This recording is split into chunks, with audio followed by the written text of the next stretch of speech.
Boa noite, meus amigos queridos. Estamos recebendo a nossa amiga Beth, que hoje a nossa amiga Beth, ela veio fazer a reflexão da noite.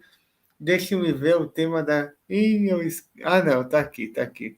Os grandes missionários da história. Se eu não... É isso mesmo, Ei, isso mesmo. Então, amigos, eu gostaria de anunciar o ano que vem umas mudanças que nós vamos fazer para o benefício da nossa casa espírita. A primeira mudança é rapidinho, que nós vamos deixar a reflexão de fevereiro até o final de maio. A reflexão ela vai sair do ar e a leitura do Evangelho vai ficar no sábado de fevereiro até o final de maio.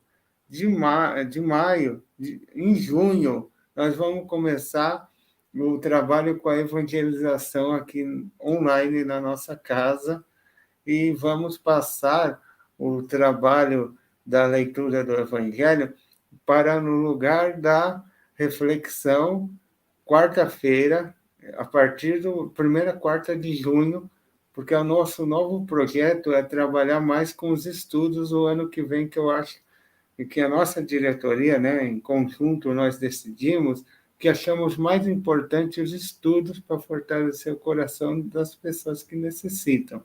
Né? Então, vamos ter essas mudanças. Anuncio que a Beth vai fazer no lugar do nosso amigo, o Nestor, que ele vai ter um compromisso, amigos. Então, eu passei o Nestor para fazer no dia 12/12, porque o nosso amigo Eduardo, nosso querido amigo do coração, ele cedeu o lugar dele, e eu marquei com ele, e ele concordou, para o dia 6/2/2023, para fazer com a nossa amiga a palestra que ia fazer, porque ele está sem horário para dezembro, amigos. Então, eu agradeço a todos vocês que estão inscritos aqui no SEAC, a todos os meus amigos que são expositores, que estão ajudando o nosso projeto aqui no SEAC, nosso trabalho. Meu muito obrigado, agradecimento da Espiritualidade de Luz, que agradeço a todos vocês que estão nos ajudando no trabalho que é tão importante, e que vocês possam continuar o ano que vem nos ajudando a espalhar a semente do bem. Obrigado, queridos. E eu peço para a Beth iniciar, por gentileza, com uma prece, e no final a prece, até uns 30 minutos. Deus abençoe a todos vocês, muito obrigado. E, por favor, amiga Beth, por gentileza, é com você. boa noite, amigos. É uma grande alegria estar aqui, pedindo ao nosso Pai, Criador, a Jesus, nosso grande mestre, amigo, aos mentores do SEAC, aos nossos mentores que estejam conosco nos próximos instantes, aclarando nossa mente, sensibilizando nosso coração. Que assim seja. Grandes missionários da história. Então, isso que a gente vai falar hoje é um texto que quem escreveu foi Rui Barbosa, lá do plano espiritual. Então, foi o espírito Rui Barbosa, no livro Seara Bendita, psicografado pela Maria José Soares de Oliveira e pelo Vanderlei Soares de Oliveira. O Rui Barbosa escreve A Diferença, no capítulo 26. Então, as reflexões dele, né, que a Terra é um planeta de provas e expiações, e, por enquanto, a humanidade carrega um caos na mente, um caos nos corações, por isso, Deus envia seus apóstolos que fazem uma grande diferença na história evolutiva, na nossa história evolutiva. Então, Rui Barbosa cita alguns grandes missionários da história. Moisés. Moisés deu os primeiros passos em direção à nossa maturidade espiritual, né, do planeta Terra. Ele esteve aqui encarnado 13 séculos antes de Jesus, Jesus que foi, né, o missionário do amor.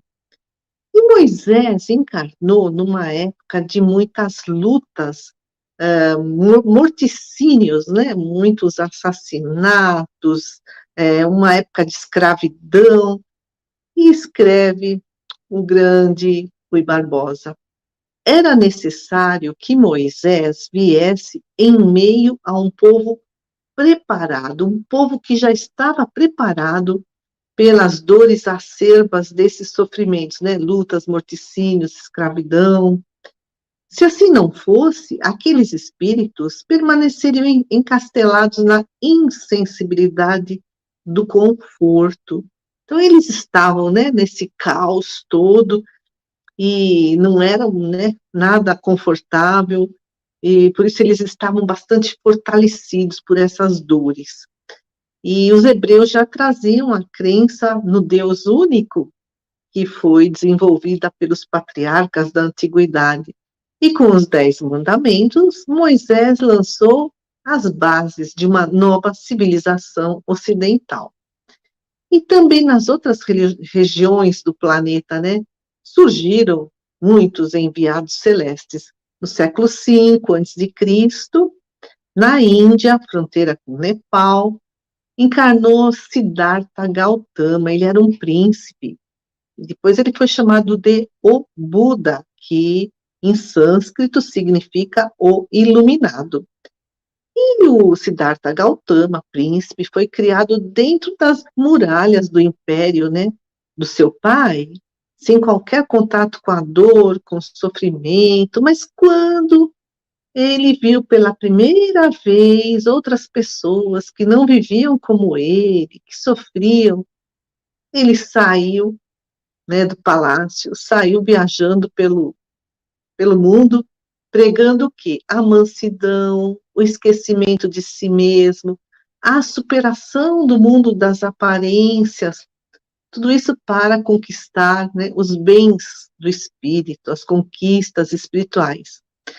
E Rui escreve, apesar da carência no campo do progresso intelectual e científico entre os hindus, né, ele diz, raiando às vezes à porta da miséria material em grande parte da população, o trabalho de Siddhartha Gautama foi tão profícuo que a sua nação, a Índia, se encontra entre aquelas que mais consciência têm da presença de Deus. Ainda no século V a.C., na China absolutista, né? Porque o monarca naquela época tinha um poder total. Encarna Confúcio e defende a necessidade do amor, da cooperação, numa sociedade corrupta, onde vicejavam a pobreza e o despotismo.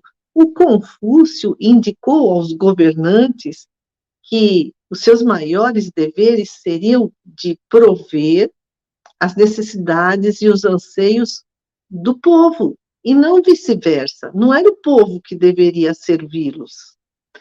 O Confúcio pregou o amor entre os homens, e pregou a sabedoria para que se pudesse compreendê-los. Ele já naquela época pregava a igualdade de direitos e deveres, independentemente de castas, mas hoje a Índia ainda é formada de castas. E embora a intenção de Confúcio não era fundar uma religião, ele não pretendia ser um religioso. A proposta que ele trouxe era tão profunda, ele ensinava gratuitamente, era um ensino público para todas as classes sociais, que os seus ensinamentos se transformaram numa religião. Há uma religião que humanizou e despertou o povo do Oriente para a lei do amor e da tolerância. E Deus desejou amparar todos os povos. Aqui nós falamos dos hebreus, da da China, da Índia,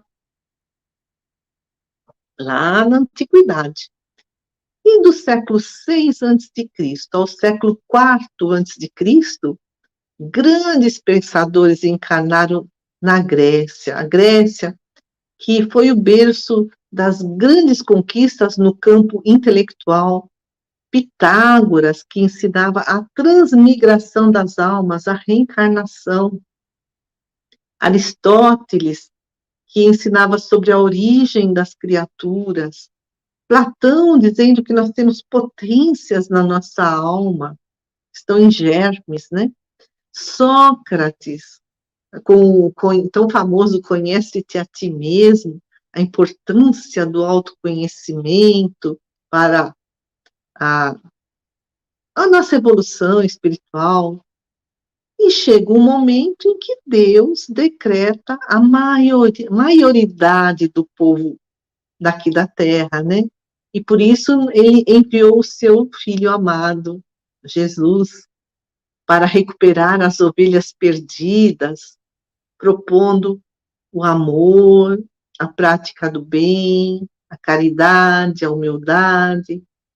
E nos 3 séculos seguintes, né, surgiram os primeiros mártires, né, do cristianismo. Eram espíritos do mais alto grau de devotamento e de fé. Rui Barbosa escreve que esses mártires começou com Estevão, né, que foi lapidado a mando de Saulo de Tarso, antes de ser Paulo. Esses mártires e todos os apóstolos que depois foram martirizados, foram mortos, regaram os solos onde foram plantadas as sementes de amor, com seu próprio sangue.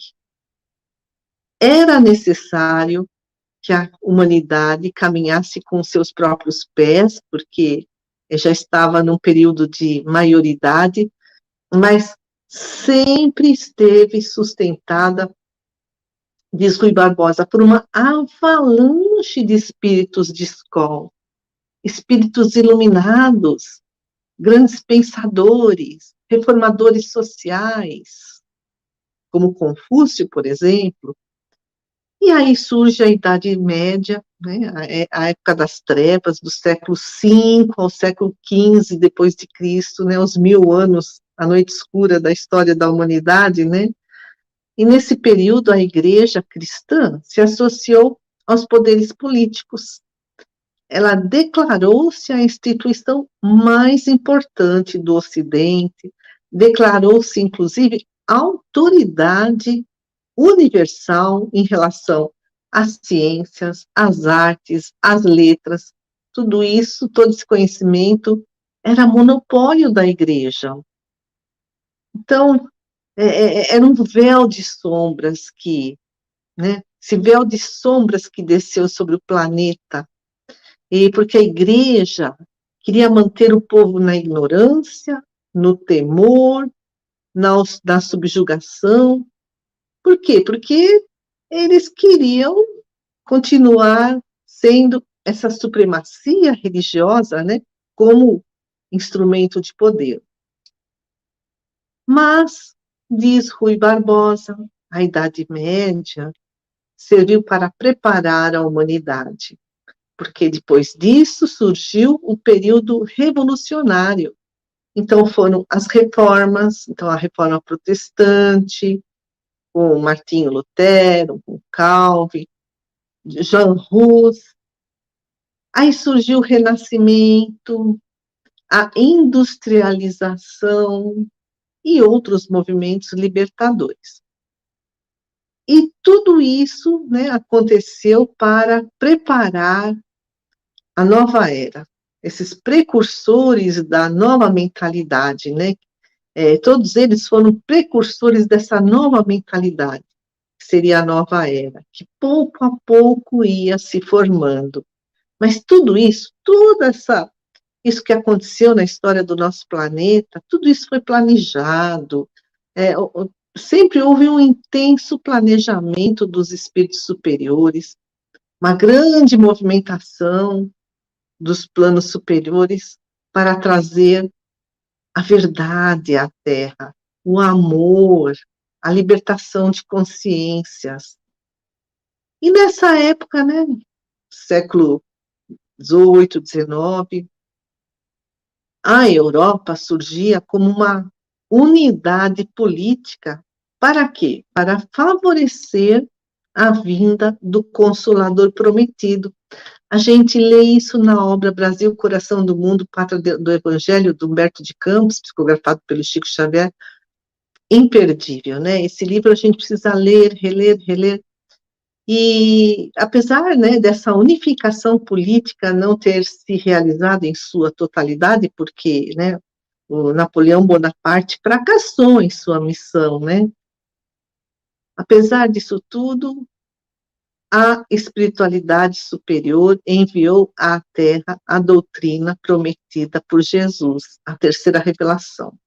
Moisés a primeira, Jesus a segunda, e o Espiritismo a terceira revelação.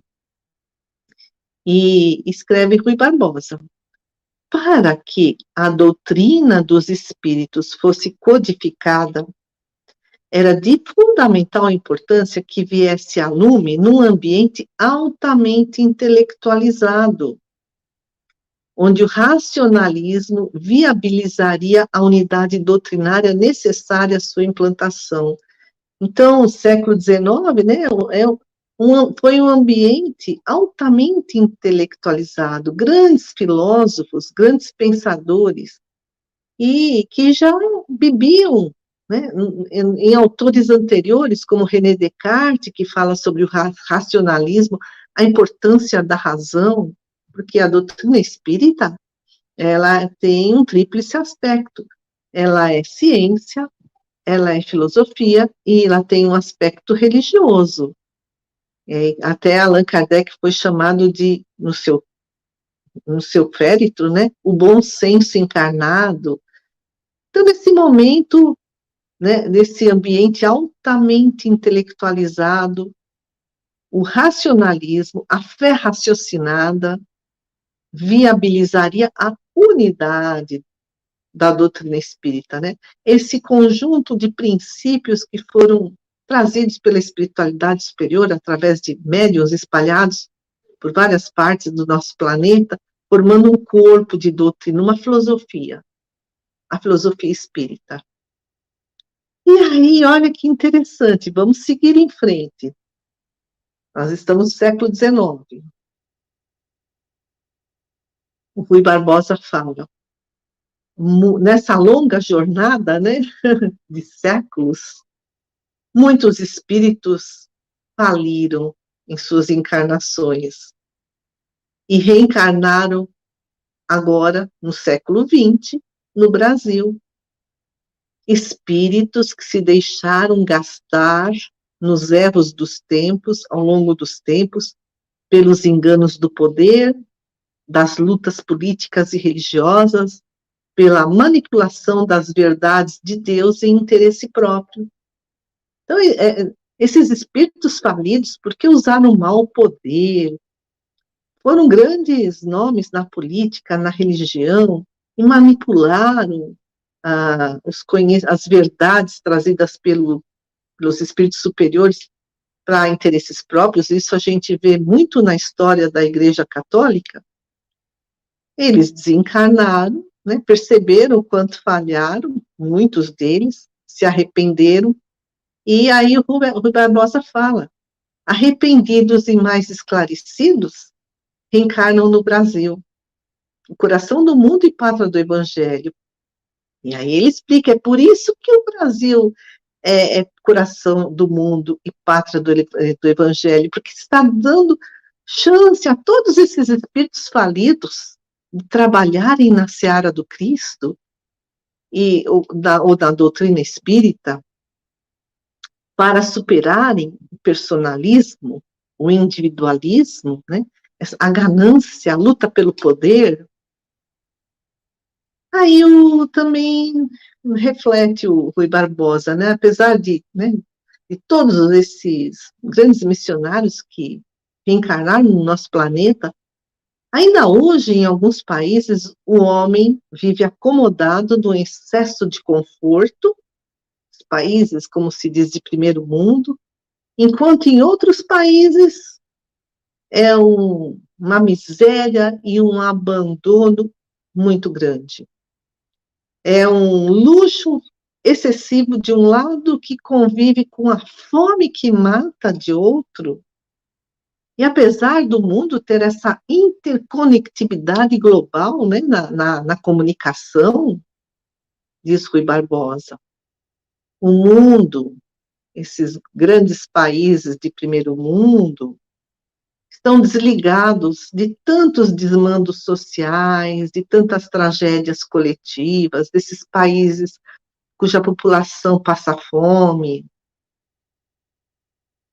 Então, estamos nessa situação hoje em dia.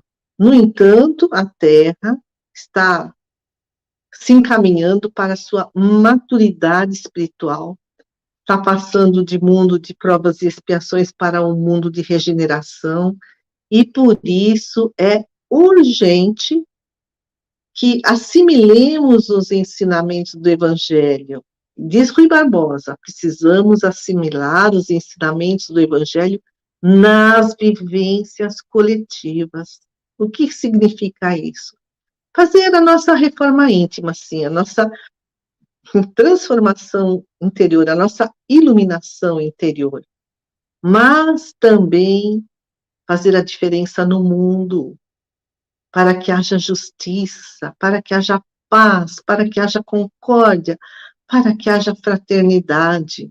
Não podemos simplesmente, né, ficar de braços parados diante de tanto sofrimento, miséria e abandono e injustiça social. Então, esse é o convite que Jesus e seus espíritos, né, os seus enviados, os espíritos enviados, endereça a todo o planeta. Então, façamos a nossa parte. E vamos elevar o pensamento a Deus, a Jesus, aos espíritos do mais alto, que nos sustentem, nos amparem, na nossa iluminação interior, que possamos aprender sempre, que possamos colocar esses ensinamentos em prática, mas que possamos também abrir nossos olhos, nossos corações e ajudar aqueles que estão à nossa volta, necessitados de alguma caridade moral, um carinho, uma palavra amiga, um abraço, ou necessitados de recursos materiais. Senhor, abençoa todo o nosso planeta, todas aquelas pessoas que estão sofrendo em alguma parte do mundo, abandonados, desabrigados, passando fome, doentes. Abençoa todos nós, Senhor, tão necessitados que somos da sua misericórdia. E ajuda-nos, Senhor, a levantarmos das nossas quedas, sempre, cada vez com mais coragem, com mais perseverança, com mais fé. Que assim seja, graças a Deus. Boa noite, amigos queridos. Muito obrigada.